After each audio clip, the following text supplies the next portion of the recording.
Hey guys, it's me பிளாப தமிழ். இந்த வீடியோவில் நம்ம அரோரா சின்க்ளேர் மற்றும் மணிச்சோவுடைய அந்த இன்டென்ஷனல் ஃபேமை பற்றி தான் பேச போகிறோம். ரேண்ட் பண்ண போகிறேங்க. இறக்குடா இன்ட்ரோவை.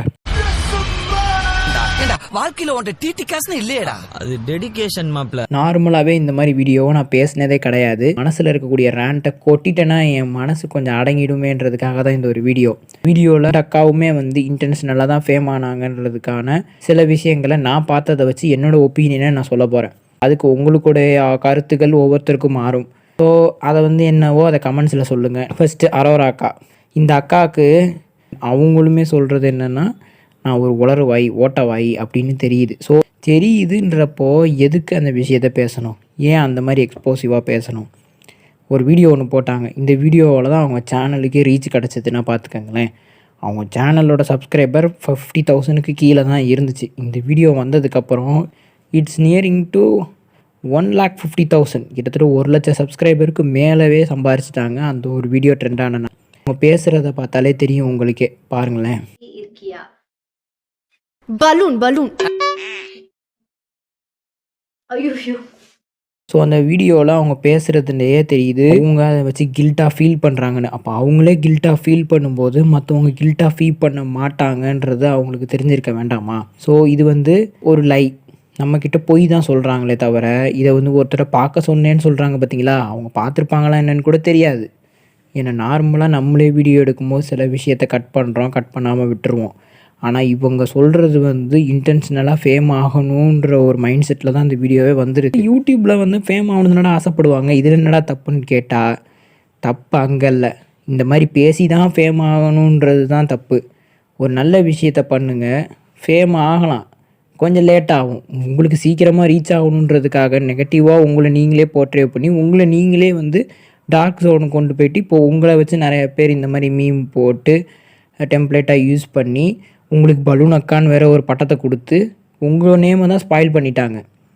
இது உங்களோட போச்சு. ஓகேவா? இது மாதிரி நாளை பின்ன நிறைய க்ரியேட்டர்ஸ் வந்தால் என்ன பண்ணுறது? இட்ஸ் சேக், அவ்வளோதான். நம்ம ஒன்றும் பண்ண முடியாது. அடுத்து நம்ம மணி அக்கா.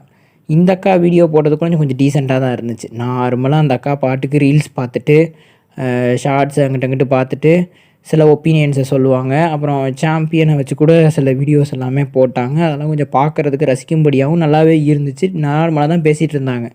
திடீர்னு இந்த அக்காவுக்கு என்ன ஃபேம் ஆகணும்னு ஆசை வந்துச்சுன்னு தெரியல. ஏன்னா இந்த அக்காவுமே நான் பார்க்கும்போது அதே 50K 45K 23K இந்த ரேஞ்சில் தான் இந்த அக்காவுமே இருந்துச்சு. இந்த அக்காவுக்கு எப்போ 100Kக்கு மேலே ஆசை வந்துச்சுன்னா தன்னைத்தானே அடிச்சுக்கிற மாதிரி ஒரு வீடியோ போட்டுச்சு இந்த அக்கா யூடியூப்பில். I speak English, I slab my self. அப்போ அதில் அந்த அக்கா இங்கிலீஷ் பேசிகிட்டே வரும், தன்னைத்தானே அடிச்சுக்கும். ஒரு கட்டத்தில் என்ன ஆகும்னா இந்த அக்காவுக்கு வந்து ஒரு கமெண்ட்டை பார்க்கும். அதுக்கு அந்த அக்கா எப்படி ரிப்ளை பண்ணியிருக்குன்னு பாருங்களேன். இங்கிலீஷ் ராணி இவ இங்கிலீஷ்ல ஃபிலிம் காட்டுறாங்களே, நிஜமாலே நான் ஆங்கில வார்த்தையே பயன்படுத்தாம ஒரு காணொலி ஃபுல்லாக பேசி முடிச்சேன்னா என்ன பண்ணுவீங்க? வந்து ஊம்புறி. ஸோ இந்த மாதிரி ஒரு வீடியோவை இவங்க போஸ்ட் பண்ணனால இங்கே இன்டென்ஷனலி ஃபேமுன்ற ஒரு தாட் வருது. ஸோ இந்த வீடியோ நம்ம போட்டோம், கண்டிப்பாக நமக்கு ஃபேம் ஆயிரும், நம்ம ரீச் ஆயிடும்னு தெரிஞ்சே தான் இந்த வீடியோ போட்டிருக்காங்க. ஆனால் கேட்டால் சொல்லுவாங்க, எனக்கும் இதுக்கும் சம்மந்தமே இல்லை, நீ தாயா அங்கே இருக்கியே, சம்மந்தப்பட்ட ஆளே நீ தாயா, உனக்கு எனக்கு சம்மந்தம் இல்லை, தெரியாது, இப்படி ரீச் ஆகும்னு நான் எதிர்பார்க்கல. இதுதாங்க பேட் ஃபேமுன்றது. ஒரு பேடாக ஒரு விஷயத்தை நீங்கள் சொல்லும்போது அங்கே ரீச் அதிகமாக இருக்கும். யூடியூப்பை பொறுத்த வரைக்கும் நெகட்டிவ் கிரிட்டிசிசமை விட பாசிட்டிவ் கிரிட்டிசிசம் கம்மி, நெகட்டிவ் கிரிட்டிசிசம் தான் ஜாஸ்தி. பேடாக ஒரு ஃபீமேல் கிரியேட்டரை ப்ரொஜெக்ட் பண்ணுறப்போ அவங்களுக்கு ஃபேம் கிடைக்கிது. ஸோ அவங்க இன்டென்ஷனலாக தான் இதை செஞ்சுருக்காங்கன்றது தான் என்னோடய கருத்து. ஸோ இதை அப்போஸ் பண்ணி பேசுகிறவங்க எத்தனையோ பேர் பேசலாம். ஸோ பேசுகிறவங்க பேசுங்க. என்னோடய ரேண்டை நான் வச்சுட்டேங்க. இந்த வீடியோ வந்து எத்தனை பேர் பார்ப்பீங்கன்னு எனக்கு தெரியாது, எத்தனை லைக் வரும்னு கூட எனக்கு தெரியாது. ஆனால் நான் இந்த வீடியோ மூலிமா ஒரே ஒரு விஷயத்தை மட்டும் சொல்லணும்னு விருப்பப்படுறேன். இனிமேல் வரக்கூடிய ஃபீமேல் கிரியேட்டர்ஸாக இருக்கட்டும், மேல் கிரியேட்டர்ஸாக இருக்கட்டும், கொஞ்சம் யூடியூப்பில் டீசெண்டாக பேசுங்க.